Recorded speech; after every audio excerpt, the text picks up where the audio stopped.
Bueno, muy buenos días. Queremos dar la bienvenida a todas las personas que nos acompañan en el semillero de investigación temas y problemas de fenomenología y hermenéutica. Es un gran gusto estar con cada uno de ustedes. Y bueno, el día de hoy, como ustedes saben, continuamos con nuestra lectura y comentario del texto de Elías Canetti, Masa y Poder. em, que habíamos iniciado la vez pasada y bueno, no sé, arranco, siempre me lanzo al agua yo con algún comentario general. eh, y bueno, el día de hoy no tengo un comentario como tan claro, creo yo, eh, pero, pero bueno, lancémonos.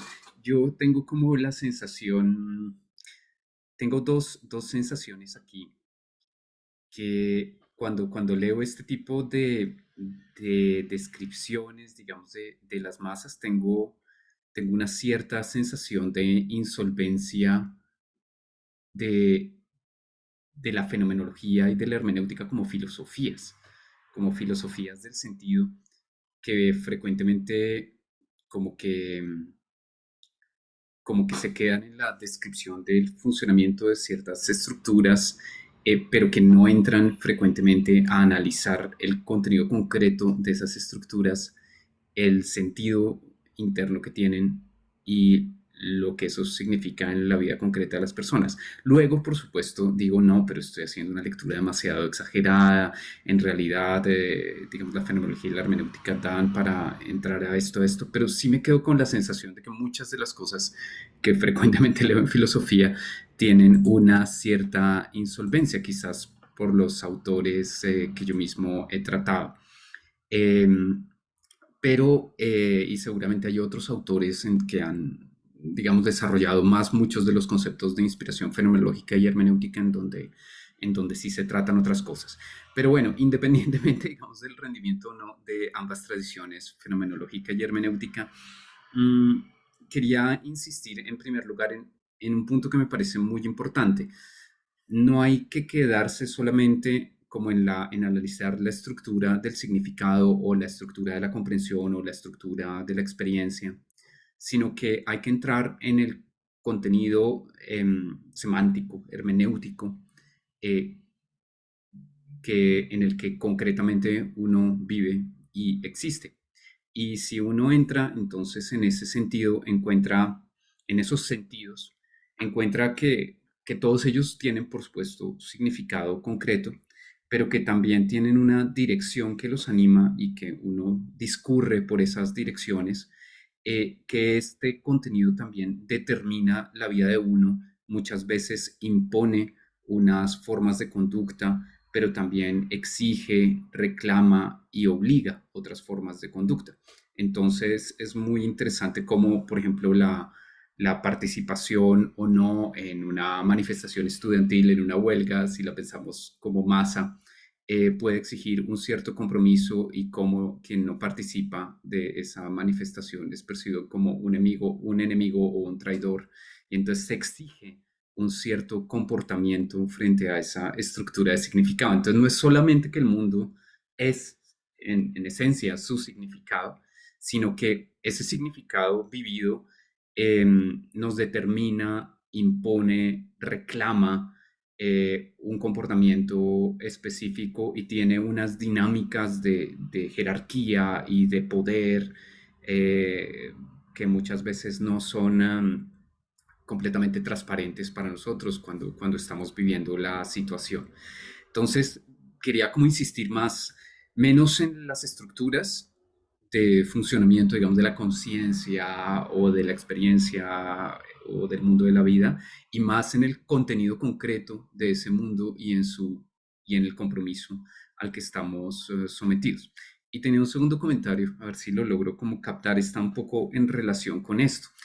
Y es que hay aquí un profundo como sentido antropológico que yo encuentro, por supuesto, esta expresión es mía y no de Canetti, probablemente Canetti no estaría de acuerdo, digamos, con este tipo de lecturas, pero yo veo un sentido antropológico, en el sentido de antropología filosófica, muy profundo en su texto.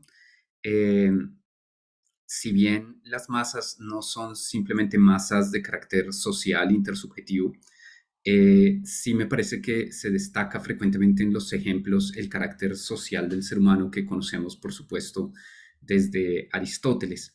Y lo que me gusta de estas caracterizaciones de la masa es que hablan del carácter dinámico y constantemente cambiante de nuestra vida social y de cómo se crean masas, desaparecen masas, participamos en unas, pero también en otras, y unas masas pueden transformarse en otras.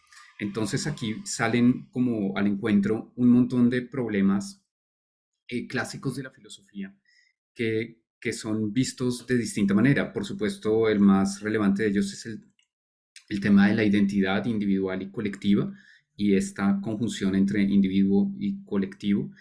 Pero también sale aquí el tema de la agencia. ¿Quién actúa? ¿Actúa el individuo o actúa la masa? Pero también el tema de la responsabilidad, quién responde, el individuo, la masa o ambos.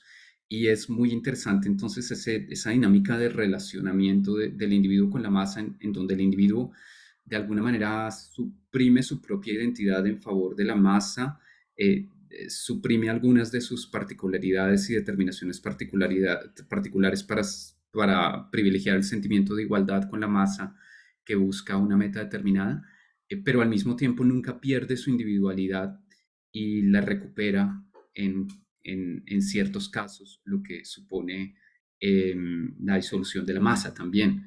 Y eso hace parte de la masa. Entonces es muy interesante cómo hay esta dinámica del todo y la parte. Bueno, usé una expresión que quizás tampoco ayuda para entender la dinámica propia de la masa. Entonces, reconozco mi error. Pero bueno, salen todos estos elementos como antropológicos que me parecen muy interesantes. Y agrego un elemento más. Mm, Me parece que aquí hay un elemento, digamos, en esta vida social del ser humano. Me resulta claro y me pareció sumamente interesante lo de las masas invisibles porque justamente nos permite superar la idea de la vida y de la muerte o de los fenómenos como presentes, constatables y medibles y los que no lo son, porque podemos participar en efecto de masas que no podemos ver, o de masas de personas muertas o de masas no existentes aún como las masas de nuestros descendientes.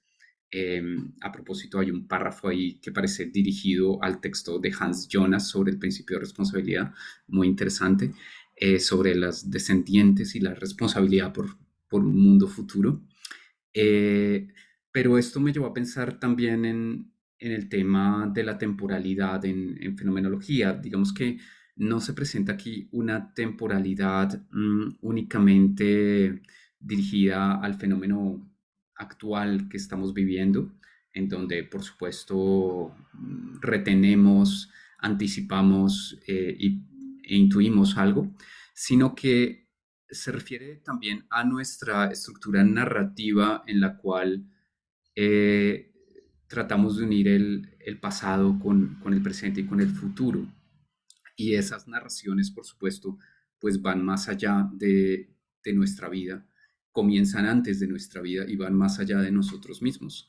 Y entonces es muy interesante cómo los fenómenos de los que estamos tratando en la masa involucran la participación en unas ciertas narrativas que, como dije al comienzo, no son narrativas, no son solamente narrativas, no son narrativas inocuas, sino que configuran unas jerarquías específicas, unas relaciones de poder específicas, presentan unas exigencias morales específicas que reclaman ciertas actitudes y que nos obligan.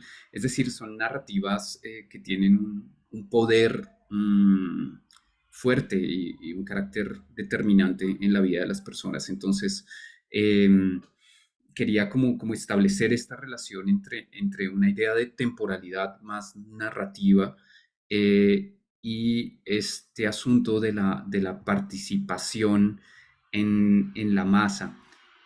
Y bueno, y agrego una última idea y es que estuve leyendo un excelente texto de Adrián Bertorello al día de ayer. Leyendo ese texto ya lo conocía y em, él afirma, basándose en un filósofo eh, contemporáneo que se llama Van Persen o algo así, no sé si lo pronuncio correctamente. Eh, Él afirma que el mundo no tiene un sentido sustantivo, sino un sentido significativo referencial. Es decir, el mundo es su interpretación. Este autor se apoya en Husserl y Heidegger para llegar a esto, y es un poco más complicado que lo que estoy diciendo, pero lo que quiero decir es que si el mundo no tiene un carácter sustantivo, es decir, no es una colección de objetos, sino que su propio carácter está en su aspecto narrativo, estas narrativas que se crean y que desaparecen y en las que participamos y que imponen unas condiciones particulares a nuestra vida, son justamente ese mundo, digamos. O sea, me quedo como con, o tengo en mente en esta lectura que hago de Canetti un poco la idea como de la narratividad misma del mundo. Entonces, bueno, dejo ahí este comentario, espero no haber sido demasiado eh, ligero en mis conexiones fenomenológico-hermenéuticas con Canetti. ¿Quién quiere continuar?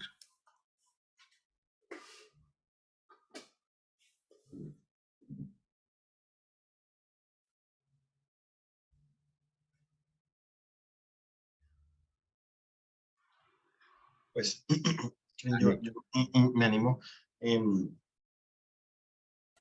no, varias cosas, un poco en la línea que planteaba al principio Andrés.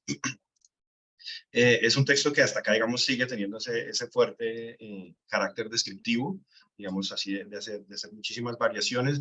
Da la sensación de que uno está asistiendo a una detallada descripción del Dasman eh,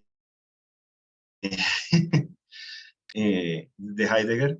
Em, Hay dos cosas allí que me llaman a mí la atención, digamos, sobre lo que quisiera centrar mi comentario. Mi primer comentario, el primero es la distinción que él hace entre los principios formales y el contenido afectivo a la hora de describir las masas, ¿no? Entonces dice, los principios formales son los aquellos que se refieren justamente a la relación entre si es una masa abierta o cerrada, lenta o rápida, invisible o visible, y ya da el siguiente paso a pensar el contenido afectivo, ¿no? El acoso, fuga, prohibición, inversión y festividad.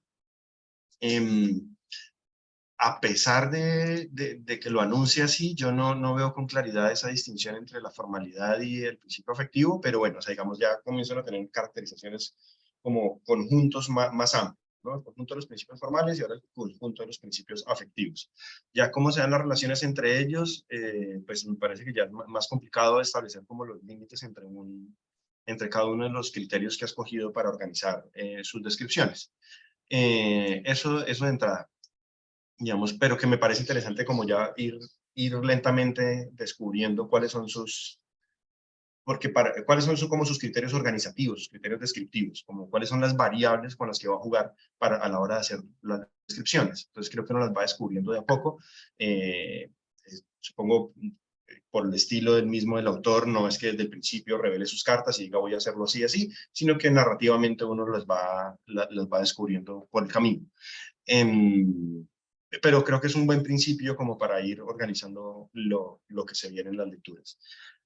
Eh, ¿Qué ahora en términos de qué me suscitó la lectura que me preocupa, entiendas en buen sentido? eh, en que en principio pues sentía que la descripción de este fenómeno de la masa estaba más o menos delimitada y siento que se está extendiendo a todo. Entonces, cuando un concepto comienza a verse en cualquier lado, creo que puede perder valor explicativo, valor descriptivo, ¿no? Entonces, al principio yo sentía que estaba más o menos delineado qué íbamos a entender por ello. Y claro, en el momento en que masa es el esperma, masa son los demonios, masa es el teatro, el fútbol, o sea, parece que más de tres días masa, ¿no? O sea, un poco bíblica la cosa, ¿no? Donde hay dos o tres ya Dios está presente, o sea, hay masa. Entonces, eso me comenzó a preocupar, o sea, comenzar a ver que el concepto creo que pudiera llegar a perder valor explicativo si se sigue extendiendo y digamos donde sencillamente multiplicidad sea sinónimo de masa, ¿no? Porque claro, en donde hay cualquier cosa múltiple, uno siente que ahí se pudieran comenzar a ver todos estos, uno cualquiera de los fenómenos que ha descrito, ¿no? que tienda a un objetivo, que haya descarga, digamos, todas esas características que nos ha venido describiendo lentamente. Entonces, en algunos casos dice, miren que en este la descarga es lenta, pero igual se mantiene esto. Entonces, una de mis preocupaciones es que es justamente esa, que puede llegar a perder valor descriptivo cuando se aplica prácticamente como sinónimo de multitud. Entonces, de momento, pues esa fue como mi impresión ahora. Quiero pues seguir leyendo para ver que puede ser una mala impresión mía, pero, y eso siempre corre unos riesgos cuando uno va leyendo el texto así de a poquito, pues uno se va haciendo impresiones a medida que va leyendo. Eh, y la mía hasta el momento, hasta acá fue esto, o sea, sentí que al principio comenzó con mucho poder. Creo que lo más valioso para mí en este texto fue esa distinción entre los principios formales de la descripción y el contenido afectivo, pero con el riesgo que creo que se comenzó a correr de confundir masa con multitud, o de equiparar, no confundir, sino equiparar. Muchísimas gracias, José. ¿Quién quiere continuar? Si se me permite. Por favor, Ana Cecilia, buenos días, gusto Buenos escuchar. días a todos. Es que en relación justamente al comentario de José Luis, de hecho, cuando vi el documental que bien nos recomendó Denis de la Deutsche Welle sobre la masa, una duda y en relación al texto fue, bueno, yo entiendo la masa en los animales y entiendo ese comportamiento gregario del que hablábamos la sesión pasada, pero justamente yo decía, no entiendo muy bien el asunto de la masa en los hombres, en los seres humanos. Y empecé a leer el texto con ese cariz y justamente me pasó exactamente lo mismo que al profesor. O sea, yo decía, yo entiendo muy bien que los animales tengan un instinto gregario que les ayude a andar como cardúmenes, como decía Denis la semana, pues en la anterior sesión, pero en los hombres parece que eso tiene que tener algún tipo de educación. O sea, él hablaba de fenómenos donde se educaba a la gente para que estuviera en masa, por ejemplo, cuando hablaba de los bailes de guerras maoríes, que él hablaba de, bueno, son bailes que se educan desde que los niños están pequeños y se les educa a estar en esas confrontaciones de baile para mostrarse, pero también hablaba de otros fenómenos donde la masa simplemente se da de una forma espontánea, como las masas de fuga. Entonces a uno me cuestionaba como, pero después hablaba de otras masas que podían no estar unidas y entonces hablaba de las ejecuciones, donde simplemente se veía cuando mataban a alguien, pero también lo podías ver en el periódico después. Entonces, sí sentí que ese concepto de masa hablaba más de algo de multitud, de congregación de personas, algunas veces dirigidas, algunas veces espontáneas, pero me quedaba muy poco claro cuál era el peso que tenía realmente la masa en los seres humanos y más en el documental que eran muy, o sea, hablaban mucho de las masas de los animales, pero respecto a los hombres incluso mostraban a un erudito que decía que hacía un experimento para calcular el peso de una vaca con una masa, pero que no, que aunque la masa sí daba un resultado que podía ser muy acertado a la verdad del peso de la vaca, pero no le daba relevancia a este fenómeno. Entonces me quedé como con esa sensación que no entiendo muy bien realmente ese concepto a qué se aplica. Y eso me hizo como una lectura más que filosófica, descriptiva, y no, pues me generó mucha confusión. Eso era lo que quería comentar.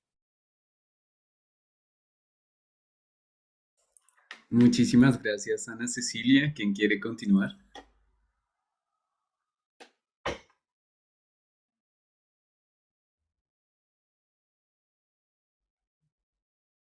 ¿Alguien se anima? Es que destaco, entonces destaco mientras alguien se anima, que a Ana Cecilia le pasó un poco lo contrario que a mí. Digamos que mientras que yo me enfoqué más como en las consecuencias antropológicas de lo que acababa de leer como en mi recapitulación del tema, a Ana Cecilia le costó ver, eh, digamos, ver el asunto de la masa en los seres humanos y como que se quedó más con la imagen del cardumen. Eh, sí.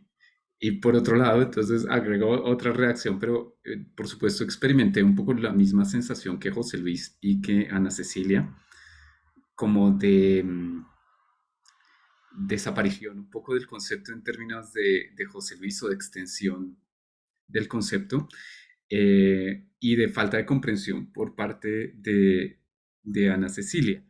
Y cuando José Luis hablaba de criterios organizativos, como el resumen, digamos, como las distinciones, entonces ya partimos de los principios formales, ahora el contenido afectivo y esto se estructura de esta manera. Yo pensaba para mis adentros, claro, hasta que ahora nos desbarate todos nuestros criterios organizativos que, entre comillas, nos ha dado. Y hasta que sigamos como extendiendo esta sensación de no entender finalmente cuándo hablar de masa y cuando no. Tengo la impresión de que él justamente nos va a cuestionar estos criterios y que no va a darle gusto al filósofo que llevamos dentro, que quiere disponer como de un esquema. Es que siento que él va justamente a hacer eso con nosotros en breve. Adelante, Edison. Buenos días. Hay en la entrevista que él tiene con Theodor Adorno, en en la introducción del texto, eh, tiene yo creo que él diferencia lo que es un símbolo de masa de la masa. Y creo que eso permite de pronto aportar algo para la discusión que se está teniendo en este momento. Y Adorno le está preguntando a él por las imágenes que él tiene allí en el texto en general, es una conversación del texto en general. Y él le dice, el concepto de símbolo de masa. Entiendo por símbolo de masa aquellas unidades colectivas que, si bien no están integradas por seres humanos, son percibidas no obstante como masas. Entre estas unidades figuran representaciones tales como el fuego, el océano, el bosque, el tesoro, el trigo y cierto tipo de amontonamientos, el montón de lo cosechado, por ejemplo.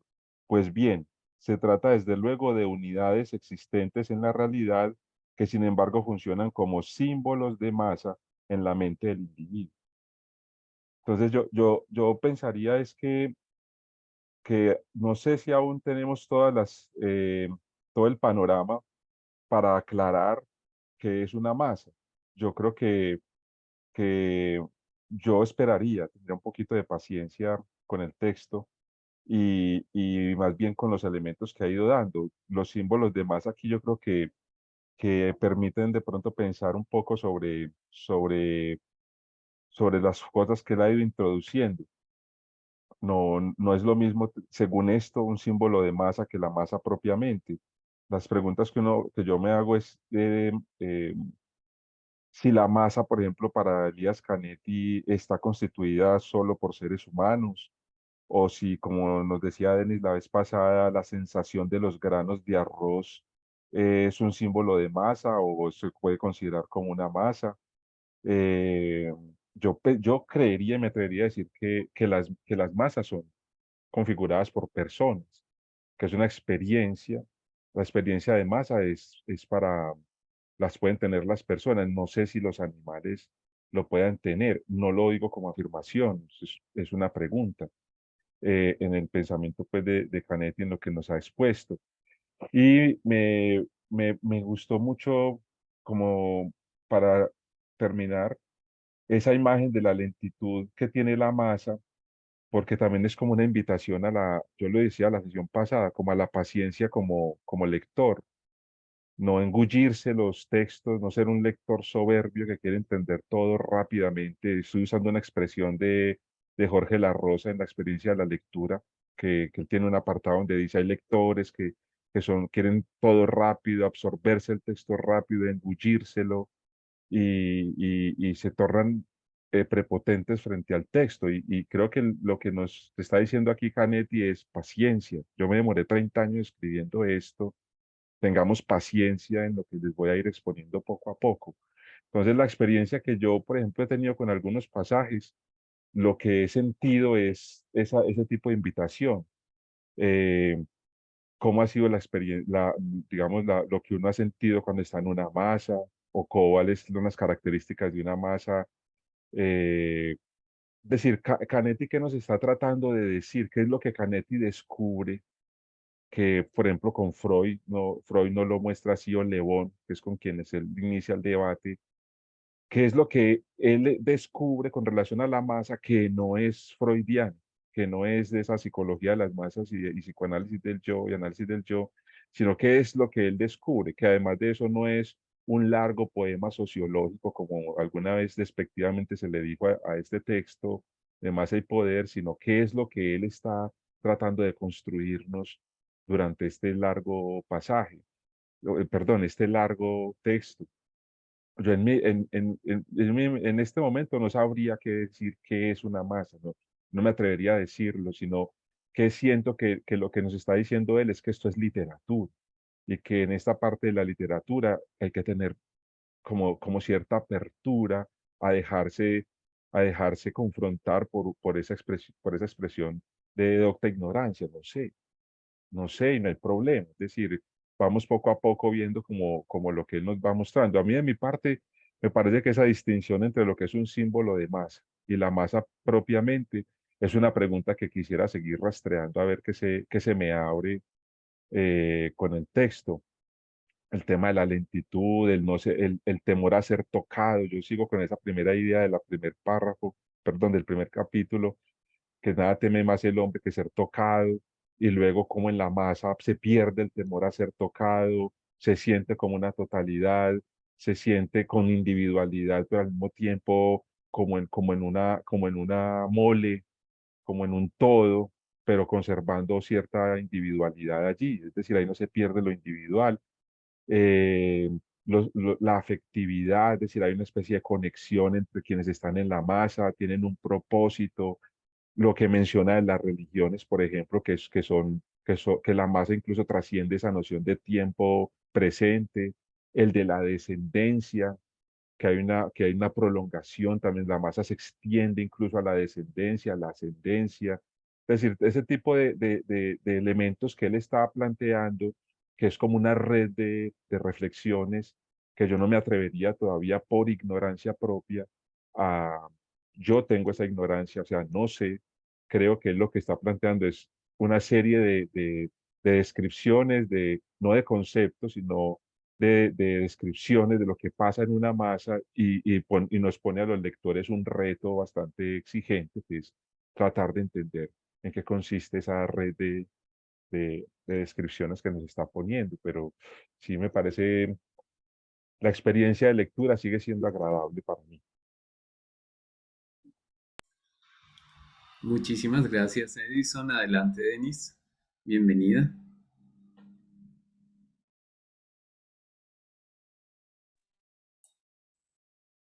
Hola, ¿me escuchan ahí? Casi no activo este micrófono. Ahora sí, perfecto. Fuerte y claro.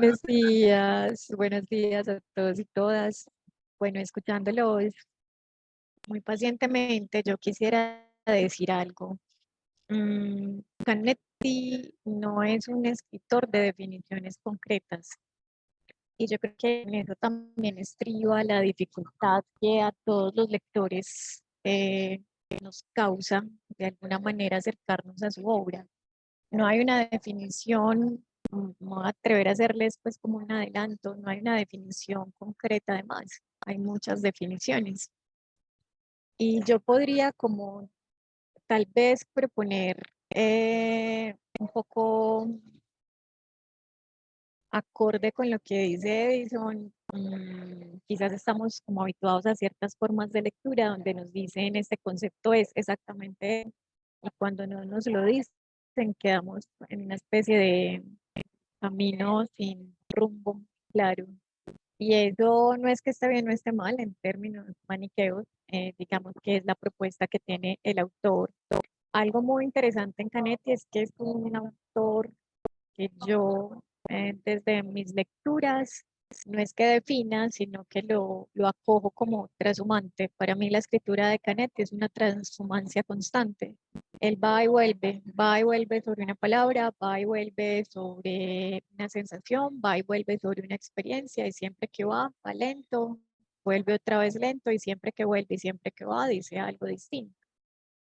Entonces, sin duda no es una lectura fácil, no le da todas las señales al lector para que camine en una dirección concreta, tampoco le propone pensar como él está pensando, es como si tirara, si tirara cosas y le dijera al lector, bueno, haga su propio camino, así como yo hice mi propia transhumancia. Eso no lo digo en términos ni poéticos ni románticos, sino en términos de la exigencia de la propia lectura, ¿sí? Y si uno quisiera como definir de manera concreta la masa de acuerdo a Canetti, no tendría cómo. Si uno quisiera definir el mito de acuerdo a Canetti, no tendría cómo. Si uno quisiera definir el poder de acuerdo con Canetti, no tendría cómo. Tendría miles de formas de llegar a esa palabra. Y digamos que la sensación que queda siempre que Canetti habla de la masa lenta, cerrada, siempre que va al Congo, Alaska, ¿cierto? Que habla de la Meca, que habla de un montón de lugares y de un montón de seres, digamos que la imagen que siempre toma o la imagen a la que siempre va es la imagen del encuentro. Sí, uno podría decir, la masa es como una especie de encuentro con lo múltiple, puedo decir, encuentro con los otros. Para mí el autor es un autor de la otredad, esencialmente, es un autor de lo otro. Entonces, él mismo en muchos de sus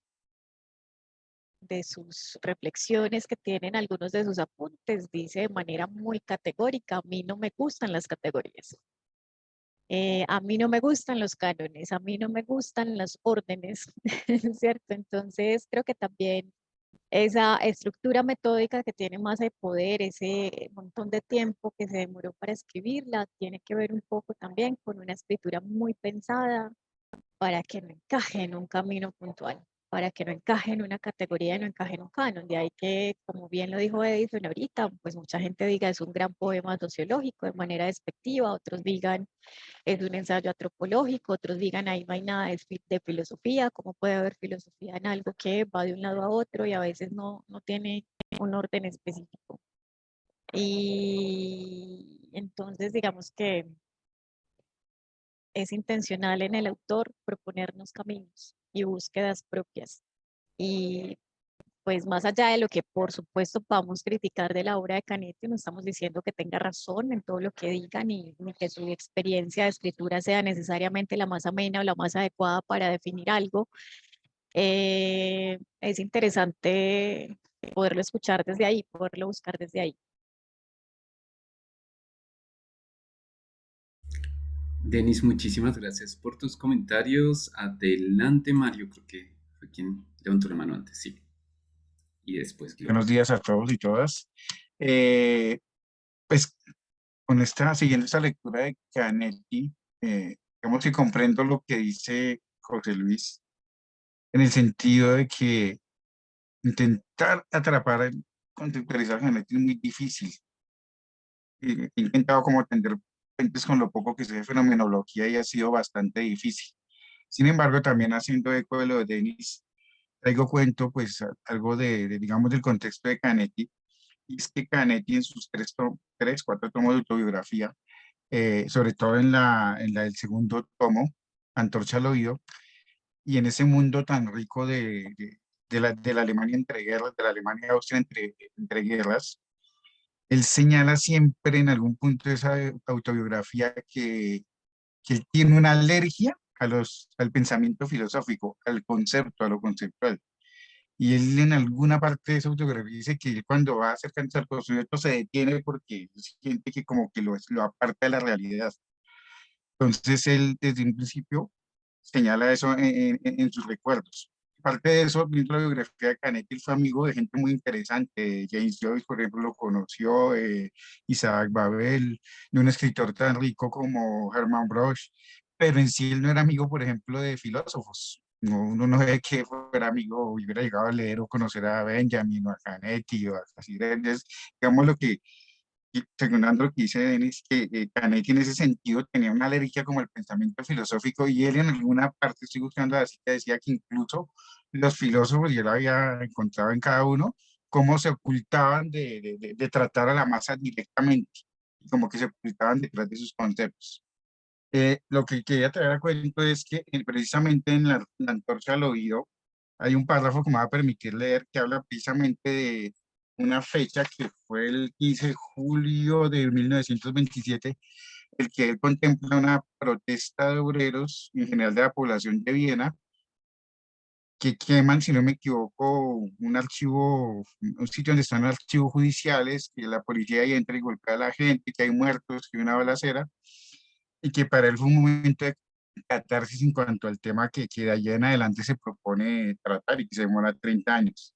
El párrafo dice así: aquella jornada, o sea, ese 15 de julio, 17 de julio, 15 de julio de 1927, que transcurrió bajo el signo de un sentimiento unitario, una ola única y monstruosa que se abatió sobre la ciudad, paréntesis habla de Viena, anegándola. Cuando bajó la marea, parecía increíble que la ciudad aún siguiera en pie. Aquella jornada estuvo compuesta de un sinnúmero de detalles que se grabaron en mi memoria. Ninguno se me escapó. Todos han permanecido allí claramente evocables y reconocibles, aunque cada uno estuviese integrado en esa ola gigantesca, fuera de la cual todo parecería hueco y absurdo. Lo que habría que entender es la ola, no esos detalles. Yo lo intenté varias veces aquel año y lo he seguido intentando posteriormente sin conseguirlo nunca. No hubiera podido, pues nada es más enigmático e incomprensible que la masa. De haberla comprendido totalmente, no habría empleado más de 30 años en descifrarla, presentarla, reconstruir sus mecanismos con el máximo de exactitud posible, al igual que otros fenómenos humanos. Aunque fuera enumerando uno a uno, sin cohonestar, sin disminuir ni exagerar nada, todos los detalles concretos que para mí constituyeron aquella jornada, tampoco lograría apreciarla cabalmente, pues también le integraban otras cosas. El bramido de la ola seguiría siendo perceptible, haría aflorar esos detalles a la superficie. Solo si esa ola fuera algo legible y descriptible podría decirse, es cierto, nada ha disminuido. Cierra la cita ahí. Es básicamente para mostrar lo que Canetti pues, encontró ese día de 1927. De hecho, en otros personajes de su novela, por ejemplo, el sinólogo Peter King, él es una persona que es alérgica a la masa, tiene casi como una agorafobia, porque me atrevería a decir, y al final termina como devorado por ella. Entonces, digamos que en Canetti sí está como latente ese miedo a la abstracción excesiva que puede tener, digamos, un erudito, un literato, un filósofo. Básicamente este era el comentario.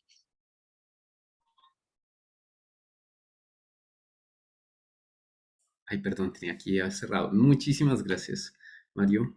Adelante, Gloria. Bueno, yo tengo algunas... Bueno, primero una pregunta para José. Yo no entiendo por qué tendría que ser un problema que... O sí, porque le resulta problemático que sinónimo sea... que la masa sea sinónimo de la multitud. No lo entiendo y me gustaría que nos explicara si alguno también tiene esa duda o definitivamente fui yo la única que me quedé con esa duda. Yo creo que sí, también debemos mirar el tipo de escritor que era Canetti, ¿no? El tránsito por varios géneros, ¿no? Si uno mira la obra de Canetti, él no se puede decir que es un novelista o que es un ensayista o que es un cuentista porque su obra es fragmentaria, ¿no? Entonces yo creo que eso también habla de su escritura y de su manera de pararse frente a lo narrativo y frente a un concepto que, como me parece muy interesante la anterior participación, la de Mario, cuando él dice cómo no hay nada más enigmático que la masa y al parecer él no viene a darnos una explicación de la masa, sino viene a narrarnos, ¿no? Porque pues, es un escritor más literario que otra cosa, ¿no? Más literario que filosófico y es una propuesta narrativa, ¿no? Y también podemos ver esa displicencia, ese eludirse, ese huir a lo concreto en que gran parte de su obra son apuntes, ¿no? Son como especie de aforismos, como cosas que son pensamientos, cosas fugaces que vienen y se sientan para que nosotros reflexionemos. Sobre el texto me parece interesante, yo he estado siguiendo el tema de la libertad. Creo que es un tema que a mí particularmente me interesa porque él habla, pareciera por ahora, o fue mi interpretación, esta relación de la libertad con el contacto, ¿no? Cuando hay una identidad, cuando uno se siente en identidad con esa masa, con ese encuentro, pareciera que ahí realmente surgiera una posibilidad de la libertad, ¿no? Hay un apartado en el que habla que nosotros cuando estamos solos, pareciera que nos anquilosamos, nos desaparecemos, como que la libertad fuera en los otros. Pero es algo que igual hay que seguir mirando en el texto, ¿no? Porque pues ha aparecido en unas pocas hojas, pero me parece interesante esa relación de la libertad en contacto con el otro, en ese frenesí, en ese no temer, porque como decía Edison, él al principio nos pone con, hey, no hay nada más, no hay algo que nosotros temamos más que el contacto. Entonces a mí me parece muy curioso esa dicotomía, ¿no? No hay nada que temamos más que el contacto con lo desconocido, con lo otro, y sin embargo pareciera que pudiéramos estar en cierto estado de libertad cuando estamos compenetrados, ¿no? Porque también una masa es una idea, ¿no? Las masas no, al parecer no serían algo abrupto, que es simplemente un montón de gente que se agolpa, sino pareciera estar unida también en un sentimiento, en una idea, ¿no? Las masas no parecen ser algo tampoco gratuito. Si bien tienen espacios diferentes y dependiendo del espacio, funcionan de manera distinta. También me parecía interesante, a mí me ha causado bastante, no sé si es curiosidad o reflexión o un sentimiento de pesado, el tema de las migraciones, ¿no? De todo lo que está pasando en el Darién. Y me pareció interesante cuando él hablaba de las masas como ríos que fluyen todos hacia un solo mar. Porque todo el tiempo que él hablaba de masas, de distintas masas, yo estaba pensando en los migrantes, particularmente los del Darién, porque pues ahora vemos que hay migrantes en todas partes, ¿no? Están los migrantes que van por el mar hacia los africanos, que van hacia el continente europeo, pero pensaba en los del Darién porque estaba viendo un reporte que hizo un periodista de CNN que hizo todo el trayecto y hablaba con un chino, entonces yo pensaba, o sea, un chino, una familia china se viene desde China hasta acá y todos con una idea que yo no sé si la idea sigue siendo el sueño americano, no, o sea, realmente cómo funciona esa idea del sueño americano cuando todos llegan en masa y son un problema para todos nosotros, ¿no? En Colombia fue un problema por todo lo que estaba pasando y la situación de ese pequeño lugar al que llegan y que es un lugar bastante pobre, que ahorita se me olvida el nombre. Entonces pensaba en cómo me parece interesante esa narrativa, ¿no? Esa narrativa del fenómeno cuando el ser humano deja de ser individual y se convierte en una colectividad que sin embargo no pierde su individualidad. Y otra cosa que me pareció interesante ya casi al final del texto son estas masas invisibles, sobre todo cuando hablaba de la descendencia, ¿no? Sobre estas masas, el destino, ¿no? Dice, el destino de las masas invisibles que acabamos de mencionar, podríamos decir que algunas de ellas han desaparecido en gran parte y otras por completo.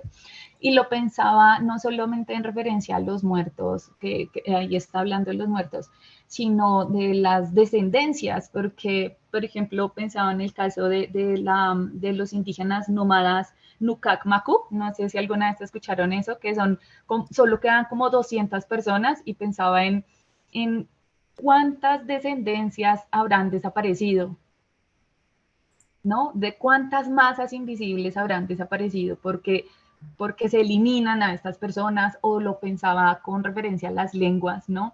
En si la lengua también podría ser una masa en la medida en que la lengua es la que realmente cifra todo nuestro significado. O también pensaba en lo que tú decías, Andrés, sobre la narratividad, ¿no? Sobre cómo nosotros somos narrativa y sin embargo podemos estar en situaciones de desconocimiento frente al otro. Lo pensaba cuando alguna vez estaba en la casa de mi abuela, ella es del Tolima, y había una reunión porque una persona se había muerto, entonces ellos hacen un novenario y me pareció desconcertante que ellos convivían en un imaginario que tenía que ver con los muertos y lo recordé mucho por la lectura porque los muertos estaban ahí, se los encontraban y había 9 días y había que hacer algo para que ellos pudieran irse y al cielo o lo que sea que cada uno hiciera y el sentirme fuera de ese grupo porque yo no tengo ese tipo de imaginario porque pues vivo en la ciudad y mi mamá no es religiosa a pesar de que es la hija de ella, entonces también como nosotros no podemos incluso a veces participar de una masa, incluso estando en ellas, porque no estamos conectados con la narrativa. Entonces, pues esas son como algunas de las ideas que me surgieron sobre Kennedy. Gracias. Gloria, muchísimas gracias.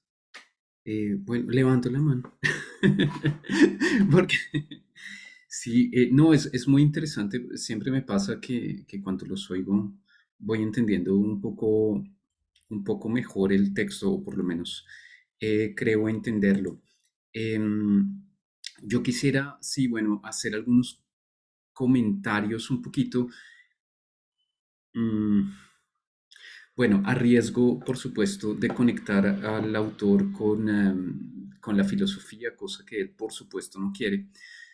Yo sí quería traer a colación dos formas, digamos, fenomenológico-hermenéuticas de entender el conocimiento que no se alejan tanto de la propuesta de Canetti. Y son las siguientes. Denis decía que en cierta forma Canetti propone al lector un camino, dejándolo en la libertad para hacer su propio camino.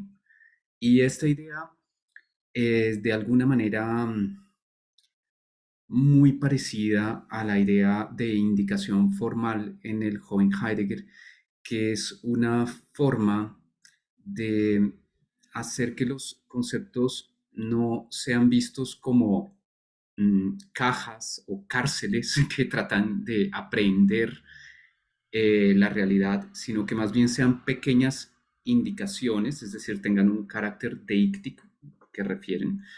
Y en ese sentido refieren al lugar de una posible experiencia. Y de esa manera los conceptos que usa Heidegger son eso, indicaciones formales, no pretenden aprender una estructura en un sentido, digamos, rígido, sino más bien pretenden indicar el lugar de una posible experiencia, con lo cual indican el lugar para que otros hagan esa experiencia.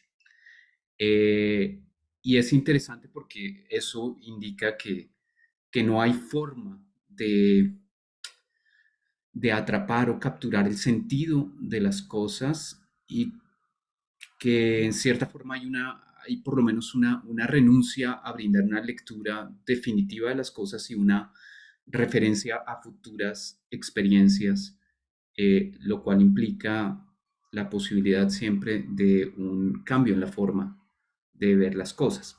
Y un poco la misma idea aparece en Gadamer, cuando Gadamer insiste siempre en el carácter como limitado, parcial y siempre diferente de la experiencia hermenéutica, y un poco inspirándose, sin decirlo de pronto, en esta idea de los horizontes de Husserl, en esta idea de los escorzos de las distintas perspectivas que hay en la fenomenología de la percepción. Pues Gadamer habla de horizontes, de fusión de horizontes, pero también habla de alguna manera como de la multiplicidad de lados desde los cuales algo puede ser visto y de lo que significa ver siempre desde un lugar diferente, que de alguna manera, digamos que mientras que se podría querer insistir en el final de la experiencia o en una especie de experiencia definitiva de las cosas, Gadamer más bien remite a las experiencias siempre inacabadas que muestran siempre aspectos no vistos y no considerados antes. Entonces insiste más como en la finitud. Entonces quería traer a colación estas dos formas que yo conozco, digamos, de aproximarse que parecen cercanas al tema, digamos, a la forma de aproximación de Canetti. Y quería hacer también un comentario sobre la potencia del pensamiento de Canetti, de la potencia de un pensamiento no concluyente como el de Canetti. Eh, Intento decirlo de la siguiente manera. Eh, Hay fenómenos como los que todos ustedes han mencionado, y como el fenómeno que recuerda la protesta de obreros en Viena que citó Mario basándose en la autobiografía de Canetti, eh, que como sugiere Canetti en esa narración que nos leyó Mario, nunca consiguen ser explicados. Hay fenómenos sociales cuya explicación es muy, muy difícil. Y puedo citar uno que todos conocemos y con el que todos estamos familiarizados, y me refiero aquí al 9 de abril de 1948 en Colombia. Entonces, el 9 de abril de 1948 muere Jorge Eliezer Gaitán y es un fenómeno tan importante que se le llama Bogotazo. Hay un contexto político que pretende explicar eso, la división de los liberales, la muerte del caudillo, pero hay una reacción aparentemente desmesurada que termina con la destrucción de Bogotá, con el incendio del tranvía, de la propia ciudad, del saqueo masivo y el linchamiento del aparentemente culpable. eh, bueno, en fin, una serie de hechos que en el fondo no se explican y creería yo, sin ser un gran conocedor de la historiografía colombiana, pero creería yo que hasta el día de hoy todas las explicaciones que tenemos son completamente insatisfactorias. Y es un hecho que marcó nuestra vida histórica grandemente y que no logramos explicar. Y es ahí donde yo creo que se muestra una cierta potencia, entre comillas, explicativa de el tipo de aproximación que propone Canetti, porque justamente nos permite aproximarnos, hablaría yo más de aproximación que de explicación, pero creo o intuyo que nos permite aproximarnos a algo que no entendemos y que no podemos explicar. Y nos permite aproximarnos porque aquello que queremos explicar no es un fenómeno que obedezca a una lógica racional. Y en cierta forma, por eso precisamente, como que una y otra vez fracasamos al intento de sacar a la luz los motivos, las explicaciones, entender las relaciones causales de un hecho como el 9 de abril, como el Bogotazo. Entonces, justamente esta forma de aproximación en donde tenemos como algunas indicaciones de los fenómenos afectivos compartidos, de la meta, del uso de la violencia, del carácter simbólico, del fuego, de la aparición rápida de esa masa del 9 de abril, pero su disolución posterior, etcétera. Bueno, todos estos son como elementos que nos permiten una cierta aproximación sin llegar nunca a dar una explicación, pero justamente en esa aproximación nos permitieron eso, aproximarnos y hacernos una idea de lo ocurrido. Y en ese sentido tienen una potencia aproximativa para aquello que no obedece a una lógica racional o racionalizable que pueda ser expuesta por parte de la historiografía colombiana. Entonces quería como destacar esa posible potencia del pensamiento de Canetti. Y probablemente me parece muy interesante la sugerencia de Gloria sobre los migrantes, porque creo que también tendría ahí una potencia aproximativa esta idea de Canetti. ¿Quién quiere continuar? Bueno, José, adelante. a riesgo de ser impopular, voy a decir lo que quiero decir. Si tú eres nuestro disidente, Máximo. Yo no sé, Tan popular. Súper Adelante, bien. adelante. estoy haciendo una imagen ahí maluca, pero bueno. Em, a ver, de entrada, claro, yo estoy de acuerdo que cuando se dice que lo que hay es un ejercicio descriptivo, que no hay pretensiones de definiciones, digamos, la fenomenología misma y su cercanía con la literatura apunta, creo yo, justamente a eso, ¿no? En la fenomenología no se explica, se describe, digamos, eso es como un principio básico del método. El propósito es describir y a través de la descripción se espera acceder a las definiciones. No, no es que uno se niegue a decir que es X, sino que describimos cómo acontece X con el propósito de dar cuenta de eso, ¿no? Entonces, sí, no, y lo mismo, no hay ánimos esencialistas, el propósito, lo decía ahora Andrés en clave hermenéutica, pero pues eso está en el corazón de la fenomenología husserliana, la idea de la inagotabilidad de los horizontes, siempre hay nuevas perspectivas, pero eso no excluye la posibilidad de que podamos describir la vivencia de ese fenómeno con el propósito de hacer descripciones cada vez más elaboradas, ¿no? O sea, siempre va a aparecer una nueva perspectiva, siempre hay, digamos, la experiencia de por ejemplo, la sola noción de objetividad del mundo para Husserl se da gracias a que hay perspectivas actuales que yo mismo no tengo, ¿sí? Y que son potencialmente describibles, ¿no?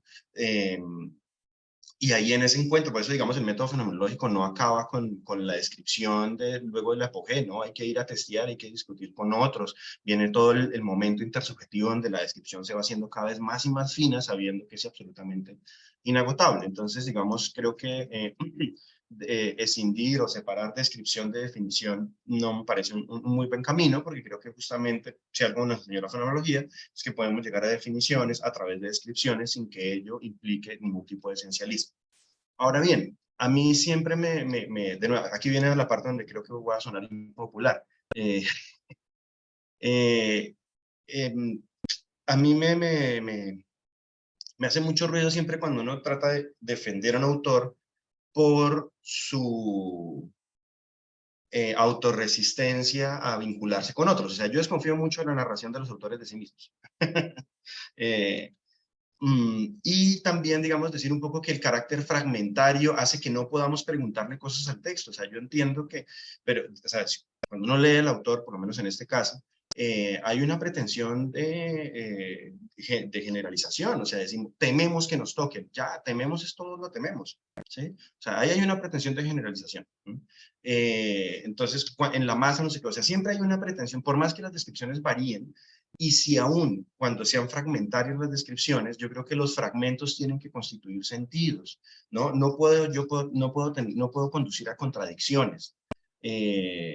No puedo afirmar lo mismo y lo contrario en el mismo sentido sobre la misma cosa. Y de hecho creo que el autor no lo hace. O sea, de hecho yo veo un esfuerzo muy grande por precisar descripciones, por ser muy sutil, por ver efectivamente cuando pasa esto, por qué no pasa esto. Por ejemplo, en el caso que colocaba ahora Gloria de las masas con la experiencia del Darién, por ejemplo, yo diría, no, no es el caso fluvial. Él está diciendo que no, que ese caso particular no sería una masa del tipo fluvial, porque en la masa del tipo fluvial, según cuenta él, hay personas como muy aisladas que se van sumando, así como por eso el asunto fluvial la metáfora es interesante, ¿no? O sea, son como muchos riachuelos que se van uniendo y se van uniendo y se van uniendo hasta desembocar en una gran cosa, ¿no? Por eso su ejemplo allí es la ida a la Meca. Esta parece más una figura cercana al Éxodo, ¿no? Un camino largo ¿sí? Distinta de la masa a los creyentes, ¿no? Porque aquí, de nuevo, él organiza tres grandes, nos guste o no, categorías respecto a pensar la experiencia de la masa. Es decir, mire, cuando tenemos esta vivencia, la podemos caracterizar así. ¿Mm? Entonces, yo sí creo que el autor tiene pretensiones descriptivas y una descripción lo que hace es ir definiendo conjuntos. Lo que pasa es que no son conjuntos absolutamente cerrados, sino son conjuntos que comienzan a tener intersecciones. Entonces sería muy bonito, incluso gráficamente, este texto me parece que da para hacer visualmente una gráfica muy potente, donde uno dice, bueno, cuando se presenta una masa abierta, pero es de este estilo, es no sé qué, yo puedo hacer una gran imagen, puedo tener, o sea, si uno tuviera tiempo, creo que pudiera hacer un gran esfuerzo visual por graficar esto y sería visualmente muy bello, estéticamente creo que sería muy bello, ¿no? Entonces, yo creo que cuando los autores escriben y yo aquí siento y no, digamos, veo con claridad que hay un esfuerzo descriptivo muy potente, muy potente. ¿Sí? En ese sentido, cuando hay un esfuerzo descriptivo tan potente, yo también como lector creo que tengo la posibilidad, por lo menos, de, de cuestionar y decir, venga, esta descripción creo que puede fallar, ¿no? ¿Mm? Incluso en una novela, o sea, si yo estoy leyendo una, por eso podemos distinguir grandes obras de obras regulares, o si no, valdría lo mismo leer cualquier novela de los clásicos. ¿Por qué los clásicos decimos que son clásicos? O sea, reducir eso a un asunto editorial, a un asunto de fama, de circunstancias, a mí personalmente me parece complicado. Yo creo que los clásicos, porque tienen efectivamente sus descripciones, son muy potentes, son muy finas, y uno difícilmente ve una palabra mal puesta. Uno dice, no, aquí es que hay una labor que fue mucho más grande de este novelista que tendría de pronto una buena historia y ahí ya acabó, ¿no? Entretuvo y ya. En ese sentido, creo que estamos en todo también en nuestro derecho. Yo con las 1000 limitantes que tengo, que es 1000 limitantes, he leído 59 páginas. Pero como lector, pues yo voy preguntándole cosas a medida que va avanzando el texto. Y a medida que voy avanzando, entonces tengo la posibilidad de, creo que tengo el derecho, derecho, entiéndaseme la expresión, no es que me sienta, no, digamos, tengo la posibilidad de ver cuando alguna descripción creo que se sobrepasa o efectivamente se hace un asunto que creo que no, que es hasta el momento, digamos, por eso digo hasta el momento. Mi inquietud justamente es que cuando el concepto comenzó a describirse, y ahí voy a la pregunta que me hacía mi Gloria, el concepto comenzó a describirse, yo comienzo a sentir que, listo, comienza a delimitarme a mí un conjunto de experiencias, un conjunto de fenómenos que podemos experimentar. Pero resulta que ese conjunto comienza a hacerse así, tan grandes, ¿no? Que comienzo a sentir que pierde valor descriptivo. ¿Sí? O sea, que su potencia descriptiva se pierde cuando se comienza a perder, cuando comienza a hacer esto, ¿no? O sea, ya yo sabía que era más o menos este conjunto de vivencias, insisto, y eso se lo puedo pedir yo a cualquier novela, aun cuando fuera una narración literaria, sin este ánimo, sin este estilo, digamos que, claro, lo que pasa es que este estilo fácilmente lo seduce a uno como filósofo, ¿no? Y uno comienza a sentir que tienes una pretensión filosófica de, como decía Andrés, hacer una antropología, ¿no? Porque pregunta por el temor y pregunta por el contacto y pregunta por no sé qué. Entonces, fácilmente, pues uno se ve seducido y dice, bueno, aquí hay una pretensión filosófica. A mí me gusta que nos aterricen, Denis, Mario y Gloria, que me aterricen a mí por lo menos y me digan, hey, cuidado que este es un literato, ¿no? O sea, su pretensión, su objetivo, no lo podemos juzgar así, pero, sin embargo, incluso en ese nivel, incluso en el terreno, yo creo que estoy con las posibilidades de ver cuándo la descripción se me puede salir de las manos. Listo, debo 59 páginas, o sea, quiero que me den el beneficio de la duda porque quiero seguir leyendo. Pero entonces, en ese sentido, claro, cuando masa es sinónimo de multitud, siento que pierde poder descriptivo. ¿Sí? Que creo que es el esfuerzo que está haciendo el autor. O sea, yo lo veo, para mí es innegable. O sea, yo creo que es innegable que hay un esfuerzo descriptivo. Entonces, cuando el objeto de descripción comienza a perder fuerza, porque comienza a difuminarse, yo creo que puedo llamar la atención. ¿Sí? Así decir, uy, pues, pucha, vamos a ver esto para dónde va, ¿no? A ver dónde termina. Y creo que una buena defensa no puede ser que no tiene pretensiones filosóficas. Eso no creo que sea una buena defensa, o sea, del autor. Creo que narrativamente tiene que, el mismo texto narrativamente tiene que dar cuenta. Insisto, o sea, este es un texto tan clásico que estoy seguro que lo va a hacer, solamente que yo me permito hacer mis preguntas a medida que voy avanzando con él, ¿no? Pero creo que decir que su aversión a la filosofía no me parece que sea una buena defensa. Nadie tiene por qué defenderlo, o sea, entiéndaseme el contexto en el que creen que lo estoy diciendo, o sea, no es que toque defenderlo ni mucho menos, sino, digamos, no me parece una salida, digamos, más apta para darle consistencia al texto. Y en ese sentido, pues yo sigo leyendo, ¿no? Y ahí voy emocionado porque en serio me parece que es tan fino descriptivamente que por eso su categoría central, que es la de masa, a mí me preocupó fue ejemplos muy puntuales que comencé yo a decir, uy, ¿aquí qué está pasando? ¿No?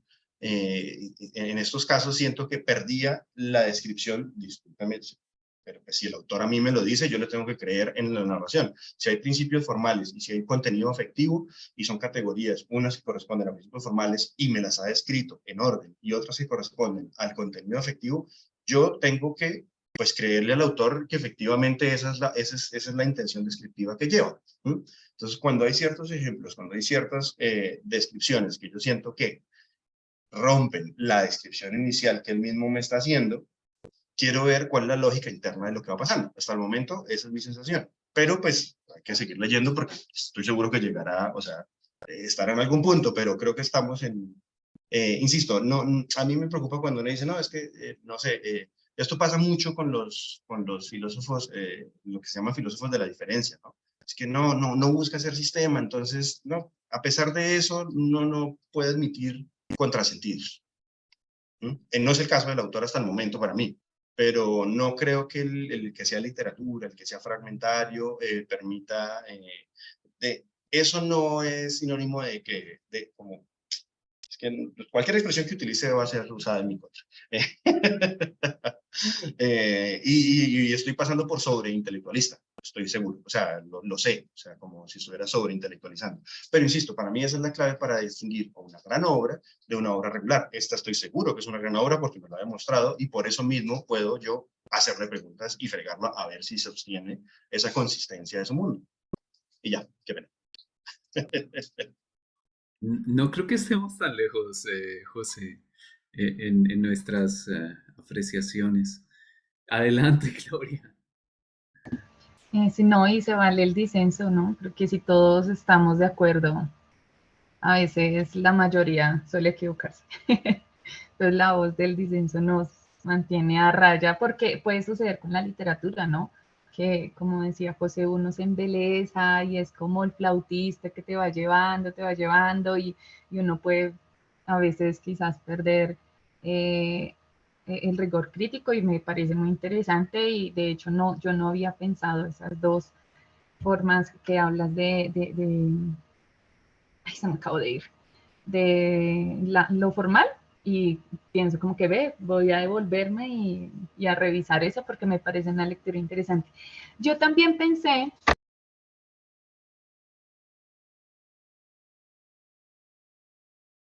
Se te apagó el micrófono, Gloria. Estaba hablando solo. Yo también pensé, José, en el éxodo para los inmigrantes, porque pues literalmente están haciendo eso, ¿no? Pero me pareció, es que este tema de los inmigrantes me tiene ahí como pensando mucho, pero me pareció que quizás el problema con el éxodo es que dice que son los mismos, ¿no? Ellos, su peregrinar es la historia de una fe, es un grupo homogéneo, ¿no? Es un solo grupo, ¿no? Porque el gran éxodo fueron los israelitas que se van, y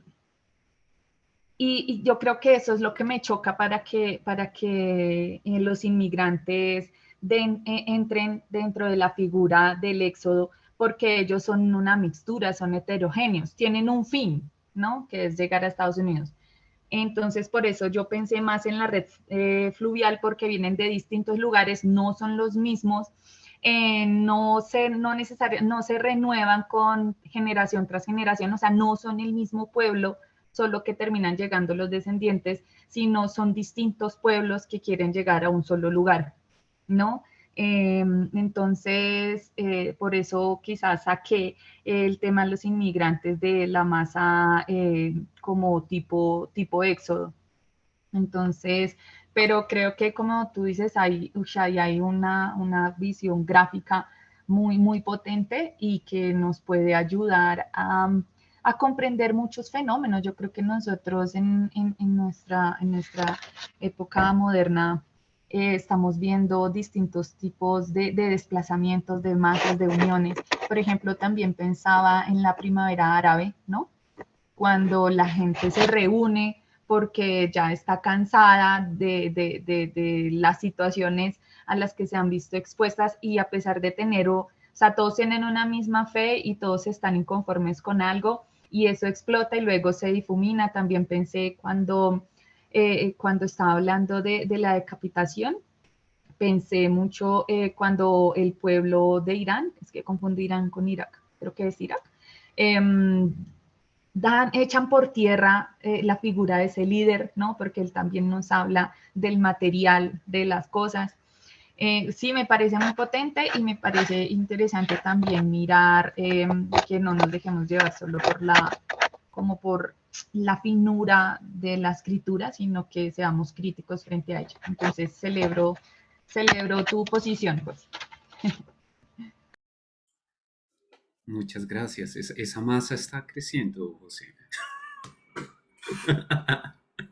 Por ahora no me adhiero, pero lo celebro. No, mentira. Yo creo que me reconozco también en algunas de las cosas que ha dicho José, en otras no. Me aparto un poquito de su identificación de masa con multitud. No, no lo leería así a partir del contenido, pero sí, sí coincido en muchas cosas. Siento que sí, creo que se describe bien lo que le pasa a uno aquí cuando está leyendo, que uno sí se siente seducido, como dice José, por este autor, e incluso uno quisiera construir filosóficamente a partir de lo que el autor mismo presenta y entonces es interesante y ahí es donde uno tiene que acordarse que el autor mismo no pretende ser filósofo y que el autor mismo tiene una cierta desconfianza que uno no entiende todavía, por lo menos, no sé si llegará a entender, eh, y que para el autor mismo, en cierta forma, hacer filosofía sería como una traición o sería como caer en una falta de comprensión de la masa. Entonces uno está advertido, pero no sabe muy bien por qué,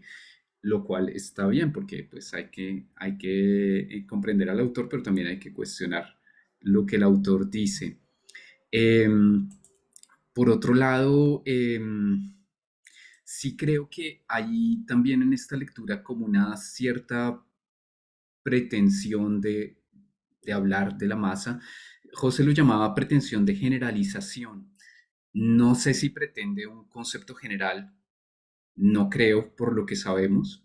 Entonces es una pretensión de dar cuenta adecuadamente de un fenómeno en, en elementos distintos que aparecen como manifestaciones de ese fenómeno. Entonces sí hay algo que los mantiene unidos y que es común. Y además uno cuando está leyendo tiene como la sensación de que le está hablando de algo antiguo, de algo muy humano y muy propio de los seres humanos, y, y casi que uno quisiera meter ahí la palabra esencia humana o algo así. Entonces, por supuesto, uno tiene que abstenerse de construir sobre eso. Pero entonces, esto simplemente para decir que sí me siento reconocido en muchas de las cosas que dice José, aunque no en la de multitud. Y por otro lado, sí quería llamar la atención, no solo en las dos expresiones que usa Canetti y que José destacó, el tema de los principios formales, dice, digamos, la clasificación, bueno, habla de clasificación de distintas formas de masa, entonces usa una palabra, digamos, que nosotros asociamos con un trabajo analítico, por lo menos.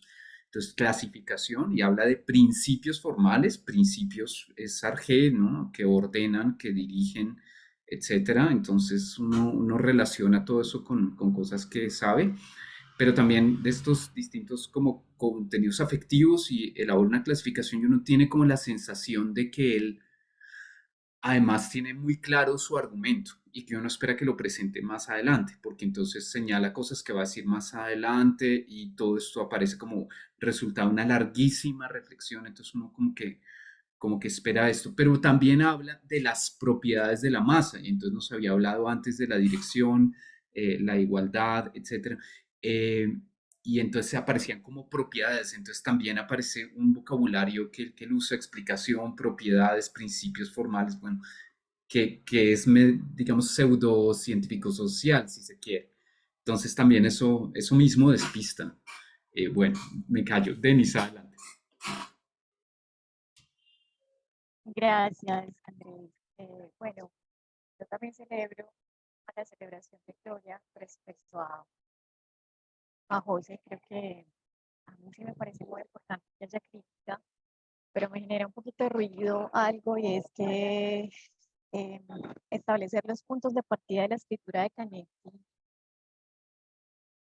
no es un intento de silenciar la crítica y las preguntas que se le puedan hacer a su propia escritura y a su propio pensamiento, sino que es más bien posicionarse frente a algo, tener como una especie de posible ruta para leerlo, ¿cierto? Y insisto, pues como lo dije al principio, esa ruta no significa que no tenga preguntas y cuestionamientos y críticas,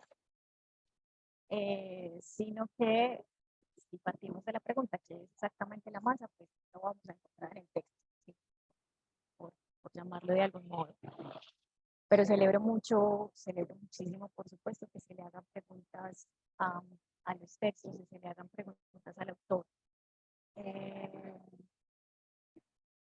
Algo que me parece interesante de resaltar un poquito de esta definición de masa o este intento de acercarse a la masa es que Zanetti también parte de un alejamiento puntual de las definiciones concretas del psicoanálisis hechas por León y por Freud. Es que ellos proponen, entre muchas cosas de las que Zanetti va a hablar luego, proponen, por ejemplo, que las masas siempre tienen unos líderes, que digamos que son las cabezas visibles a las que acude un montón de personas. Entonces, una de los alejamientos que hace Canetti con respecto a esta posibilidad de masa, que también es una posibilidad, en efecto, hay líderes que congregan masas, que convocan masas, es que no es necesario o no basta solo, ¿sí?, la presencia de un líder para que la masa se dé. Y de ahí que haya tantas sensaciones del tema y tanto acudir a tantas culturas distintas. Y eso me parece interesante resaltarlo porque justamente cuando hablamos de multitud, que en efecto la palabra multitud aparece mucho, y me voy, digamos que a lo que dijo Ana Cecilia ahorita, frente a la multitud y a los cardúmenes y demás, y es que a mí me queda la sensación cuando leo a Zenet, quizás la multitud sea una palabra unida a la masa, pero yo siento que él como que propone más fácil pensárselo múltiple. Sin duda una multitud puede ser múltiple, ¿cierto? Es un conjunto de gente básicamente hablando, pero lo múltiple tiene que ver con las miles de formas o las muchas maneras en que puede ser algo. Y de ahí que justamente esa sensación de no saber dónde así ir a Canetti, tan tajante, se dé pues como con tanta frecuencia, porque si pasa realmente y uno sí se pierde como lector, si llega a pasar eso, se pierde y me dice, pero ¿cómo así? Dice esto y luego dice lo otro y no se queda. Yo de acuerdo con José Luis, de que amplía tanto a veces el esfuerzo de comprensión y de percepción y de descripción que uno dice, bueno, pero entonces ¿dónde me quedó la otra parte?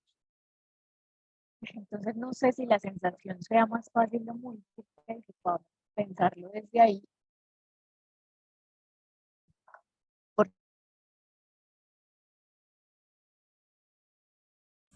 Denis, ahora sí ya te dejamos de escuchar completamente, aunque nos había costado trabajo seguirte más o menos entendíamos, pero se Vale, que Canetti, cortó. como que busca, me fui, es que me Te apareció fuiste, conexión inestable. acabas de volver, ya te escuchamos nuevamente. Ay, qué pena, mi conexión Tranquila, siempre es muy te inestable aquí. perdimos en los últimos 40 segundos, 30 segundos por ahí. ¿Qué? Ay, no, ¿cuál fue la última palabra que me escucharon? Uy, no sabría decir, alguien. Exactamente, porque no, mentiras. Multiplicidad, algo Hablabas estás de lo diciendo de múltiple, sí. sí, que Sí, tal vez no Qué sea bueno, multitud, sino múltiple. que creo que sí, que el autor está proponiendo es más como pensárselo múltiple, y de ahí que vaya a símbolos de masa, ejemplos de masa. No sé si sea tanto la multitud, lo multitudinario, sino más bien lo múltiple. ¿Qué piensan ustedes?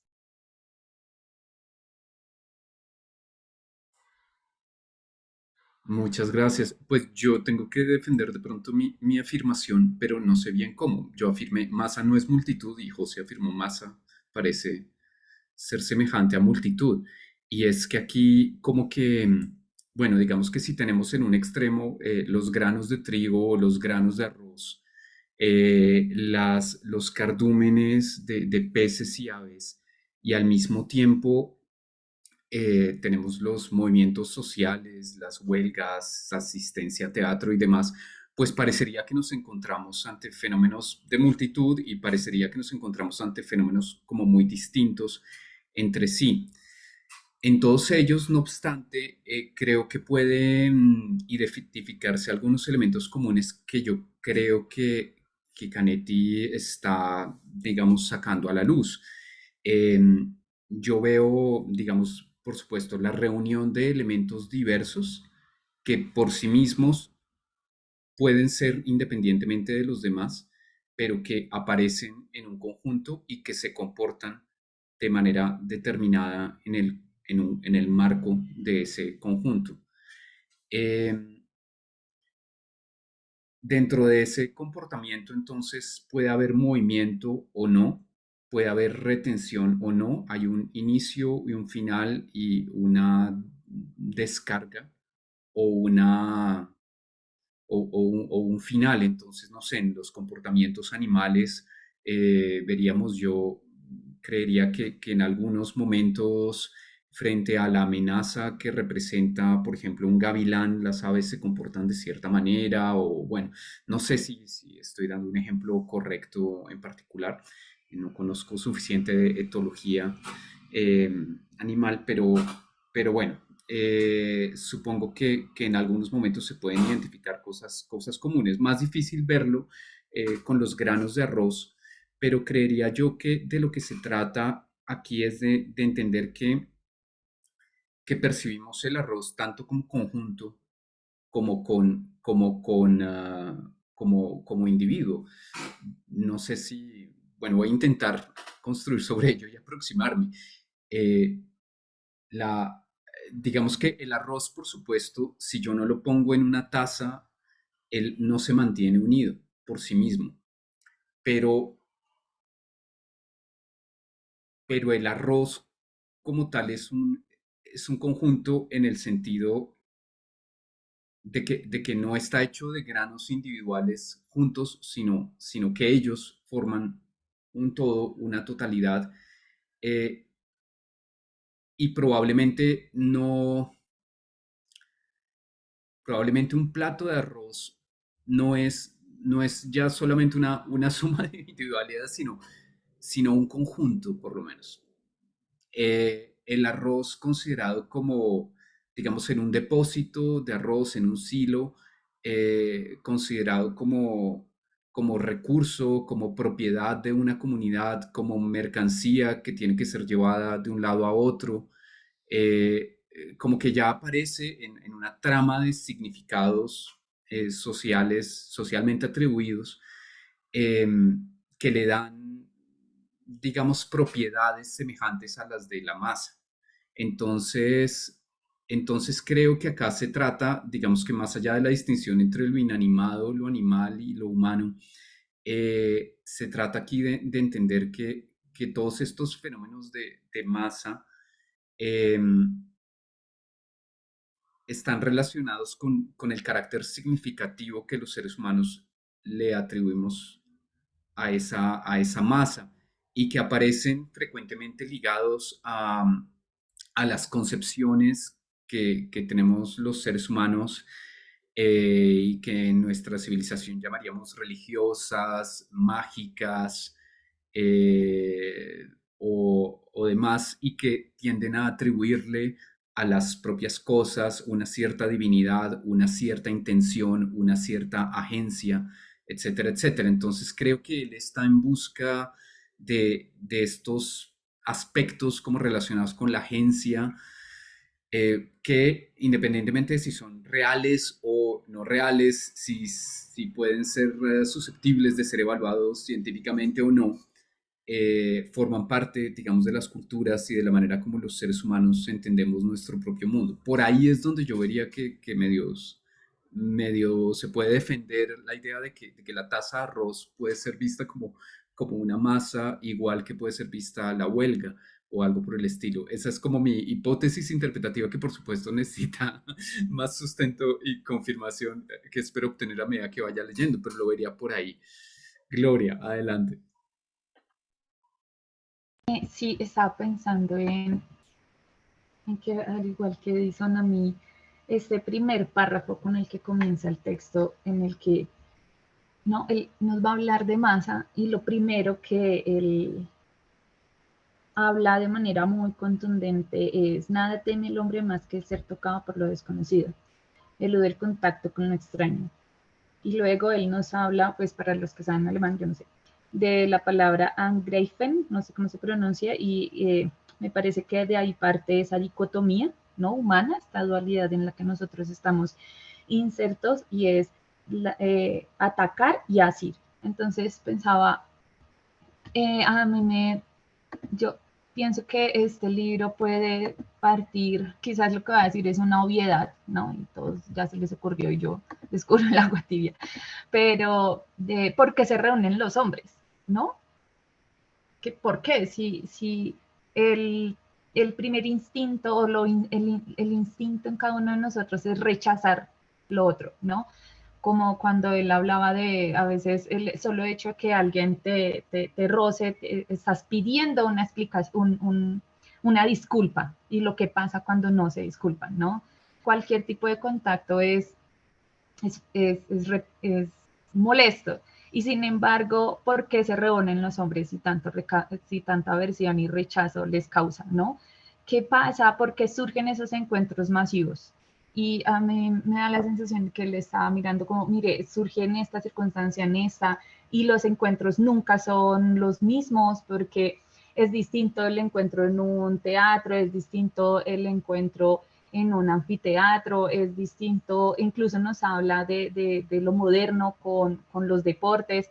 Entonces, detrás hay como esa dicotomía en la que vivimos, en la que es nuestra, yo creo que si uno pudiera pensar una esencia, aunque no nos gusta la palabra esencia, del humano, es la dicotomía en la que estamos constantemente, noche, luz, solos pero acompañados.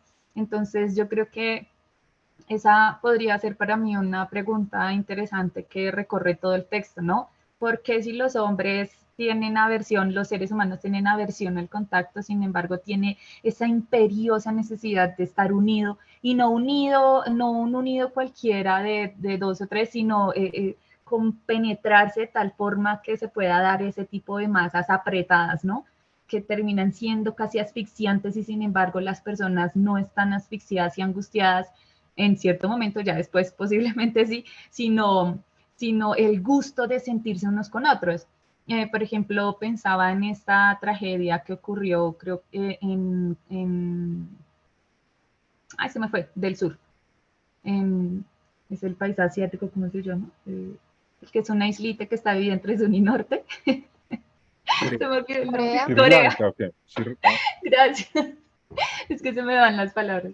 Como lo que pasaba en Corea del Sur, ¿no? Como que el 31 de octubre, que todos iban súper felices, y entre más eran, mejor se sentían, y como esa sensación de plenitud, que en otro momento es un rechazo completo, pero bueno, después se convierte en una tragedia terrible. Entonces, sí pensabas como en esa pregunta de por qué los hombres se reúnen si lo instintivo es sentir aversión por el otro. Gracias, Gloria. Wow. Oscar, adelante. Buenos días. Buenos días, ¿cómo están todos y todas? Bueno, quisiera primero, pues como en línea de lo que Gloria decía, justamente me parece que Canetti lo que muestra, no sé, lo que me falta reforzar más esta interpretación es como una génesis del encuentro con el otro. Y ella se preguntaba por qué el hombre se acerca al otro, porque hay ese encuentro. Por ahí, no sé, creo que hay una cita donde dice que cuando a alguien le viene en gracia a otra persona, pues te da esta posibilidad. Y también creo que forzando un poco la interpretación, no podría decir, bueno, esos dos términos clásicos de la filosofía, el estado de naturaleza y el contrato social, qué tanta resonancia pueden llegar a tener aquí, ¿cierto? Y creo que Canetti lo que quiere también en el fondo es dar cuenta como de una experiencia humana, la experiencia particular del encuentro con el otro, que termina siendo siempre múltiple, pero da cuenta pues como de ese fenómeno, más allá pues también como de la crítica que se le ha estado haciendo al autor, de las descripciones que al parecer no parecen tener a veces, digamos, consecuencias directas con el hilo de la argumentación, pero me parece que lo que quiere dar cuenta un poco el autor es esto, ¿cierto? Claro, y él toma parte en esa génesis, es como la llamo yo, y es justamente a partir del temor de ser tocado. Creo que él se encamina por ahí, toma parte y pues para otra persona puede decir, no, es que lo que permite el encuentro con el otro es de pronto la situación de nomadismo, entonces tienen que ir a cazar el hambre, por ejemplo. Creo que el autor tiene su propio hilo conductor y me parece que un poco en la vida de lo que Gloria dice, eh, me intento pensar la reflexión de Canetti. Oscar, muchísimas gracias. Muy interesante las dos categorías que mencionas de contrato social y estado de naturaleza en este contexto, creo yo. Edison, adelante. Yo estaba viendo acá que a mí me llamó la atención problemas que plantea el texto que, que son dignos pues de reflexión. El problema, por ejemplo, de la multiplicación o la multiplicidad, él le da un lugar allí con lo del poema de las langostas, que, que me parece que él como que hace un hallazgo ahí de que los seres humanos eh, hemos tenido como ese problema enfrente, como nosotros queremos una descendencia o hacemos parte de una descendencia. eh, es decir, es como el asunto de que no somos uno solo, que uno de alguna manera en los hijos, los que somos papás, en los hijos, o los obvio todos nosotros tenemos, es lo más probable, una relación muy significativa con los padres, así sea conflictiva. Entonces, como que uno no es solo, pero al mismo tiempo está de frente con la muerte, que es uno de los problemas también que él trabaja con, él se declara un enemigo de la muerte. Y bueno, esa experiencia con el padre tan valiosa de él. Y ahí como él vuelve eso para mí un problema, lo vuelve para él un problema muy serio de reflexión en su planteamiento literario. Entonces, no, es solamente eso, como que ahí hay un problema con la finitud, la multiplicidad, la descendencia. eh, Creo que ahí me parece que puede haber un aspecto que se puede reflexionar pues como problema. Yo no sé si problema tanto filosófico, literario, porque es que a mí me quedo con esa pregunta para tratar de resolverla también, si realmente hay como un límite tan tajante entre literatura y filosofía. No sé qué es filosofía, o sea, de qué se ocupa la filosofía, de qué se ocupa la literatura, si eso es tan claro, tan específico. Este autor como que ese problema no lo plantea así, ¿cierto? Que haya esa diferencia. Y yo he preferido leerlo no desde esa pregunta, no de si tiene un concepto o no, sino que me ayuda a mí a entender sobre mí mismo, sobre mi posición y mi lugar en el mundo. Este autor que me permite reflexionar y hacer vida el pensamiento de él en mí. Es decir, cómo puedo servirme de este pensamiento. Tanto literatos como filósofos creo que piensan eh, cómo él me puede ayudar a ubicarme mejor, a transar mejor mi vida cotidiana desde esta lectura, de que soy con otros, de que otros son conmigo, el problema de la muerte. Yo creo que el problema de la muerte lo han tratado muchas personas que se autodenominan filósofos o se meten y literatos. Entonces, el tema de la multiplicidad son problemas que a mí el tema de las mutas, por ejemplo, que es otro concepto, igual que o no sé si es un concepto, otra alusión, otra descripción que hace él de las distintas formas de muta, la muta de caza, la muta de guerra. Eh, yo creo que lo que le muestra a uno es como que es un tipo, me parece muy admirable cómo logra pensar tantas cosas, es una genialidad lo que logra hacer. Entonces, está uno frente a un personaje que tiene una gran capacidad de pensar problemas humanos. Y yo me pondría como en ese lugar. Yo creo que tanto yo creo que los grandes filósofos siempre han acudido a la literatura cuando se quedan sin palabras para explicar lo que quieren explicar.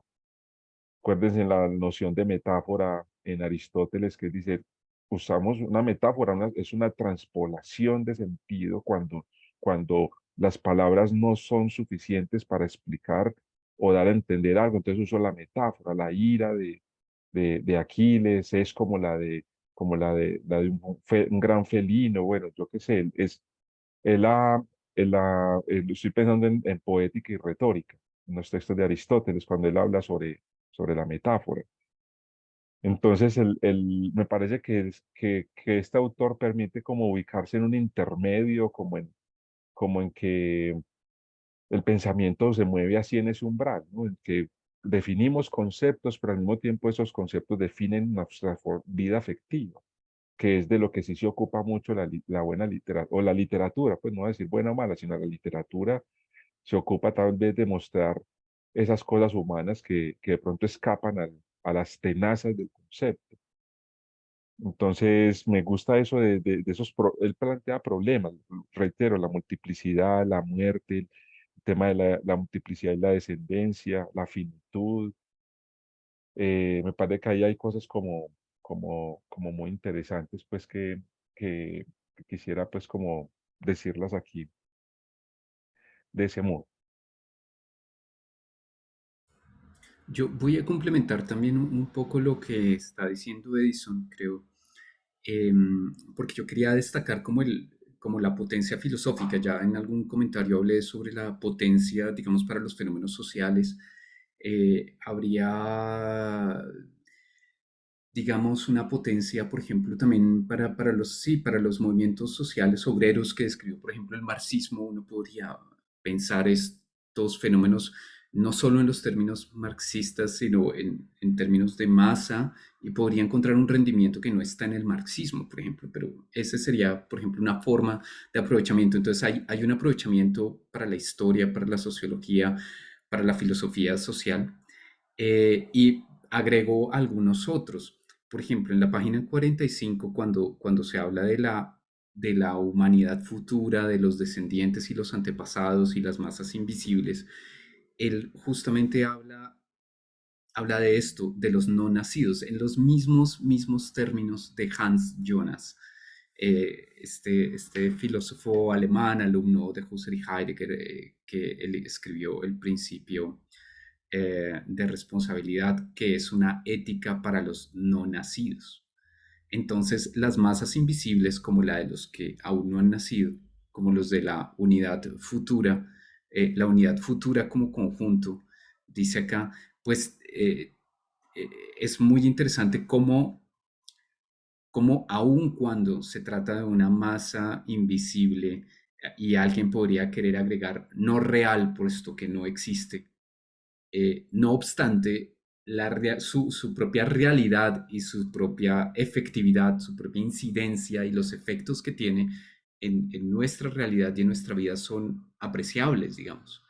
Eh, Nuestra preocupación por nuestra solidaridad con los que no han nacido puede llevar justamente a una ética de la responsabilidad o a una ética de la investigación científica, a una precaución frente al desarrollo de tecnologías como ChatGPT, o a una fuerte crítica frente a la depredación de la naturaleza, que son pues problemas acuciantes al día de hoy. Entonces, en esa página 45, de verdad, yo siento que ese gran párrafo tiene una alusión velada explícita al principio, o casi explícita, al principio de responsabilidad de Hans Jonas, porque habla en los mismos términos de la humanidad futura y de los no nacidos, de una ética para los no nacidos. Entonces, destaco ese aspecto, pero destaco algún otro. En la página 23, mucho antes, él había estado hablando de las propiedades de la masa y había mencionado la igualdad como una de las propiedades de la masa. Y ahí terminaba un párrafo diciendo, todas las exigencias de justicia, todas las teorías igualitarias extraen su energía en última instancia de esta experiencia de igualdad que cada cual conoce a su manera a partir de la masa. Entonces es como si de alguna manera la experiencia de igualdad que hace parte de la masa fuera el fundamento de las teorías de la justicia, y en consecuencia también terminan siendo tal vez el fundamento de nuestros intentos de explicar el estado de naturaleza, ese contrato social y esas teorías, digamos, de la sociedad como tal. Eh, y parecería que aquí Canetti, mejor dicho, él parece estar sugiriendo que su forma de trabajar y el intento de toda su vida busca hacer justicia a una forma de pensar anterior a la propia filosofía.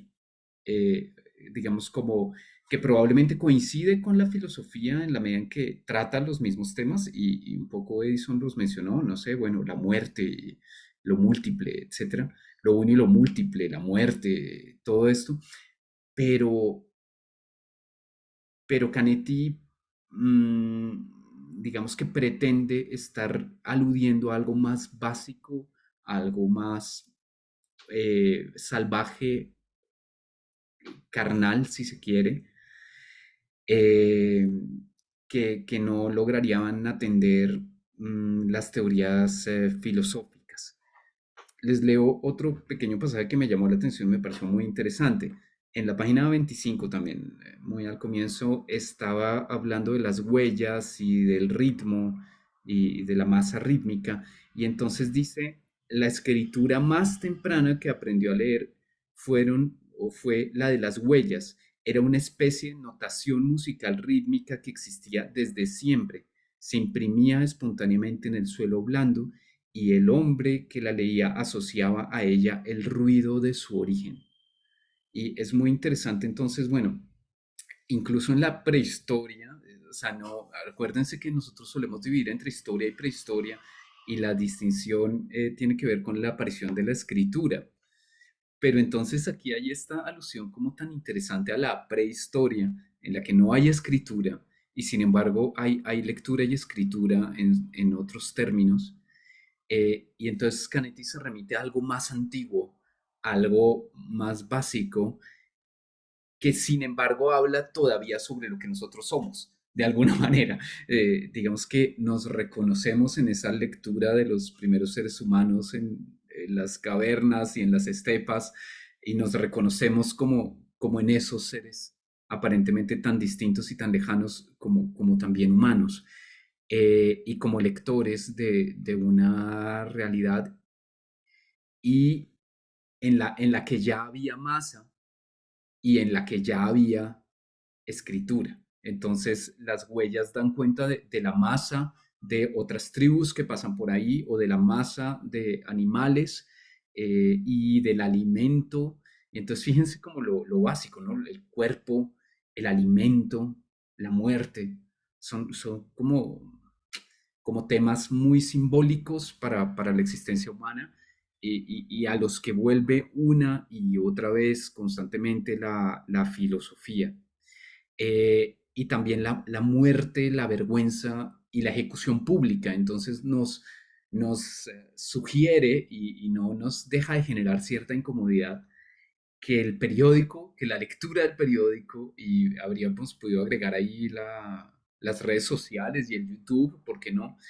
Son una forma de participación en la ejecución pública, digamos. Y entonces, entonces de alguna manera, claro, uno podría querer leer acá el Das Man heideggeriano, como en algún momento sugirió José, eh, pero pues son temas profundamente filosóficos. Entonces, digamos que más allá de la distinción entre filosofía y literatura, y más allá de la terrible cientificización de la filosofía en nuestra época y la tecnificación de la filosofía, porque está sometida a estas métricas y a estas exigencias sobre las que nos ha llamado constantemente la atención Edison. Más allá de eso, una y otra vez vuelve a aparecer como que la filosofía se sale de las márgenes de la ciencia y de la técnica y vuelve a adquirir este aspecto más carnal, más salvaje y más humano. Y de alguna manera parece que esta lucha, digamos, entre mito y logos de Platón, esta lucha entre poesía y filosofía que está en la base de todo esto, no se resuelve tampoco, no se resuelve. Eh, y agrego más, incluso podemos imaginarnos unas masas de ángeles y demonios peleando a lo largo de la historia a través de esto, masas de filósofos y poetas disputándose la realidad. Bueno, ya me dejaron hablar de más, mejor me callo. Adelante, Edison. No, una cosa pequeña que ya sé que estamos terminando, era agregar, me gustó mucho el comentario que acabas de hacer, profe, porque a mí me llamó mucho la atención para bien el pasaje sobre el ritmo y agregaría lo del caminar, que es la primera frase. El ritmo es originalmente un ritmo de los pies. Y eso a mí inmediatamente me dice, hay un devenir, hay un caminar, hay un transitar, y luego él dice, el hombre siempre ha prestado oído, un escuchar, a los pasos de los otros hombres. Entonces, esa cosa de que damos un paso, vamos caminando, pero vamos caminando con otros, en un devenir con otros, una juntanza con otros. Es decir, no, hay una soledad, pero al mismo tiempo hay una compañía, es como esa alternatividad, si se me permite la palabra, no sé si existe así, o esa simultaneidad me ha parecido muy chévere porque eso que usted dice coincido mucho con eso, es decir, en ese devenir vamos construyendo, vamos caminando en la masa, ¿cierto? En la masa, que ya vemos que aquí la noción de masa, el sentido de masa o uno de los sentidos de masa que da Canetti no es negativo. No es que el que está en la masa es que no piensa, es que no es inteligente, es que no perdió su conciencia y es un borrego más que va conducido por un pastor, sino que aquí en la masa es que es como una sensación de que es una compañía, lo que Denis dice muy bonito, siempre como un otrarse. Yo también comparto esa idea de que aquí hay una perspectiva también de la alteridad. Entonces, que se puede pensar filosóficamente. Pues lo que pasa es que yo ando ya como, bueno, ¿qué es pensar filosóficamente? ¿Qué es eso de la filosofía? Y créanme que es algo que me inquieta mucho, ¿cierto? Piensa uno en el texto de Gadamer del origen de Giorgio Colli, del origen de la sabiduría, o el de Gilles Deleuze de qué es filosofía, y casi, pues decir, definir qué es la filosofía es un problema también, porque es como por autor, es como con la ética, cada autor tiene una forma de entender la ética entonces acá yo veo que él como que junta ese asunto del devenir. Pues, me gusta mucho esa imagen, me quiero quedar con esa imagen hoy de que en la medida en que vamos caminando con otros, pues vamos haciendo parte de una masa también, en el sentido pues positivo. Muchísimas gracias, Edison. Yo quiero también agregar algo a lo que acabas de decir, es que es muy distinto un pensamiento, llamémoslo pensamiento para salirnos de ahí, es muy distinto un pensamiento que arranca del ego cogito cartesiano y del ideal de la certeza para construir el edificio del conocimiento, eh, a un pensamiento que arranca del ritmo del caminar, de la huella, de los pies y de las participaciones, digamos, cotidianas en la masa. O sea, ya de entrada, digamos que en ambos ejemplos, el ego cogito separado del cuerpo, del mundo, que tiene que descubrirlo, y como destaca Denis en el chat, del cuerpo que parte y que es ancestral, que enferma, que muere, pero que tiene ritmo, que danza, que desea, eh, es un punto de partida muy diferente del pensamiento. Y, y bueno, y creo que es probablemente el, el lugar en el que hay que situarse para desarrollar el pensamiento, digamos que frente a nuestras críticas al cartesianismo. Eso quería destacar simplemente. Bueno, todavía podríamos extendernos un poquito si alguien quiere hacer algún otro comentario para cerrar. Em, Porque no hay programado nada más ahorita, después. Así que si alguien quiere decir algo, Denis, ¿algún comentario para cerrar? Ay, dale, Denise. Ay, no, Oscar, tú hablas primero y luego Oscar te y doy la Denis, palabra. ¿cierto? Así, bueno.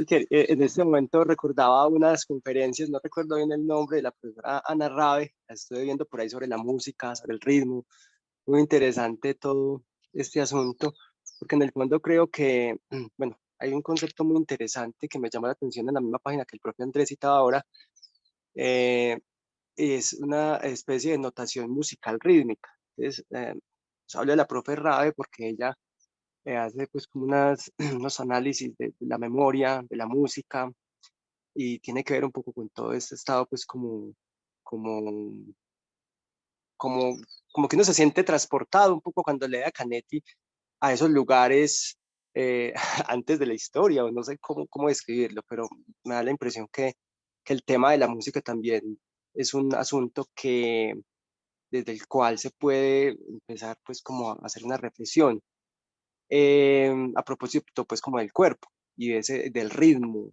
de las celebraciones, de las juntanzas, del festín. Entonces, por ahí como que va la cosa un poco. El comentario es ese. Qué bonito, Oscar. Muchísimas gracias, Denis. Adelante.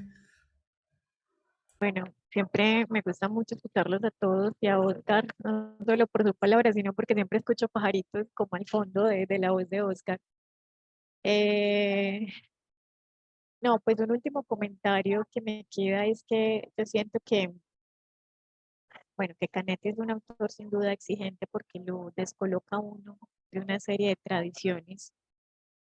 Y algo que me llama mucho la atención con sus sensaciones de masa es que siempre la ubicación para comprender la masa es el cuerpo que vivencia la masa.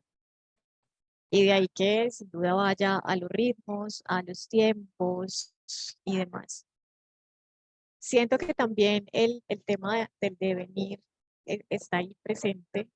Eh, yo también me atrevería y me atreví en la tesis a decir que es también como una especie de encuentro con la impermanencia. Digamos que la impermanencia es ese devenir, pero en Oriente, ¿no? Aquello que no permanece de manera igualitaria porque está siempre en relación con nosotros o porque todo lo que está a su alrededor, entonces cuando todo, pues todo cambia. Es decir, algo tan simple como que cuando el cielo está de noche, nuestro cuerpo está dispuesto de una manera distinta ante ese cielo. Cuando está lloviendo, nuestro cuerpo está de una manera distinta o dispuesto de una manera distinta o habita los espacios de manera distinta. Entonces, esa indistinción permanente, ¿cierto? Que hace que la forma que tenemos siempre tenga que cambiar y tenga que cambiar porque los otros cambian y los otros cambian porque nosotros cambiamos. Es un poco, pues como en las filosofías orientales de las que Canetti era muy lector. Y yo me atrevo a decir sin ambajes que Canetti es un filósofo, sí, pero también tengo la misma sensación de Edison, que es exactamente la filosofía. ¿Cómo podríamos señalar de manera muy definitoria lo que es como tal la filosofía? Yo me quedaría pues como con la sensación filológica y es que es la búsqueda permanente y el amor, ¿cierto? Por la sabiduría y por la palabra. Y en ese sentido, pues casi que todos seríamos susceptibles de ser filósofos de alguna forma. Eh, pero sí, siento que bueno, que Canetti es una invitación infinita e impermanente a cuestionar muchas cosas de lo propio y de lo múltiple. pero que no está por fuera tampoco de discusiones filosóficas que son históricas y que siguen siendo para nosotros vigentes. Por ejemplo, la relación entre lo único y lo múltiple, ¿sí? O entre lo particular y lo universal. Y por eso es que siempre me queda la sensación de que sí conversa con los filósofos, aunque reniegue de los filósofos a partir de Sócrates. Digamos que su crítica está más del lado de imponer conceptos, está más del lado de poner categorías y de hacer filosofía un poco hacia el adentro y no tanto hacia el afuera, donde hay un montón de posibilidades.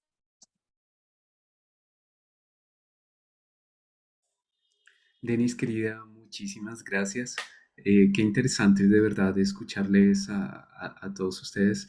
Y bueno, nuevamente mil gracias por su participación. Nos vemos entonces en 2 semanas para seguir conversando sobre Canetti.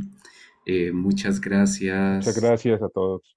y que tengan un buen Muchas día. gracias a Muchas todos. gracias, cuídense. Abrazos, chao. Gracias. Nos vemos en 15. Gracias. Chao.